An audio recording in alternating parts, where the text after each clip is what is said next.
It's winter along the Mississippi. Bald eagle watchers try to catch the perfect shot of their subjects searching for food. Eagles eat fish from typically ice-choked rivers broken open by locks and dams. Eagle visits peak here during the winter, along the river and in bird hospitals. We get a couple September, October, November, and then December is like, okay, January, we're peaking out. February and March. Kay Newman runs a wildlife rehabilitation group called SOAR in western Iowa. Winter brings familiar calls from the public. This eagle's out here and it's acting drunk. Newman says the culprit is lead poisoning. It's a familiar diagnosis for her. SOAR has tested 270 eagles over the past decade. Half suffer from some level of lead poisoning. So just as any hospital, if half of your patients were coming in with a toxin in their system, you would be looking for the source and you would be trying to prevent that from happening. 2 years ago, Upper Mississippi River Wildlife Refuge manager Ed Britton helped find the source. The Fish and Wildlife Service had a freezer full of dead eagles. And we were doing other contaminant studies, and so we were sitting around brainstorming and said, why don't we see if we can figure out what killed these eagles? 58 eagle autopsies later, and the scientists found 60% of the birds had some level of lead in their system. 40% had a level that was toxic. Our eagle concentrations occur in winter when hunting's going on. Research in the 70s found millions of ducks and geese dying from lead poisoning. Further research linked the dead waterfowl to lead shot from hunters. These tiny lead pellets are in the marsh.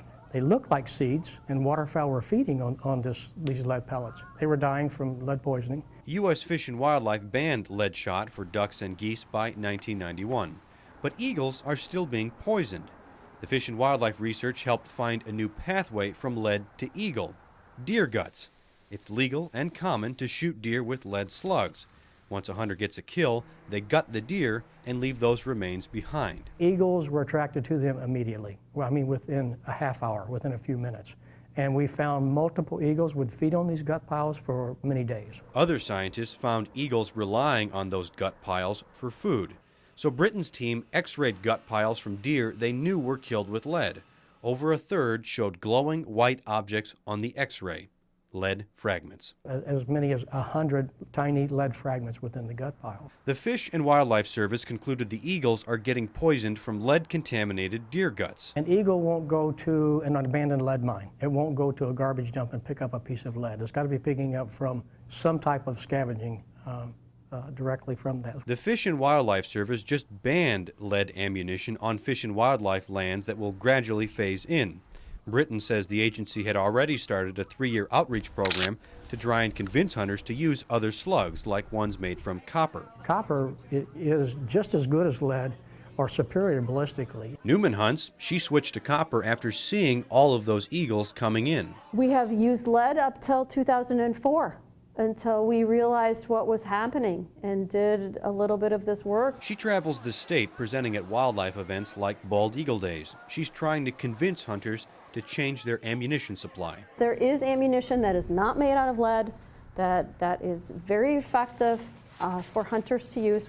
Duck hunters have used non-toxic shot now going on 26 years. Newman says there's a price to pay without a change. 90% of the eagles that come to her with lead poisoning die. A baby aspirin-sized lead fragment contains a fatal dose of lead for an eagle, and each lead slug delivers 14 fatal doses to its target. Hunters that don't have any idea, we need to get to those people and get them good information so they can make good decisions.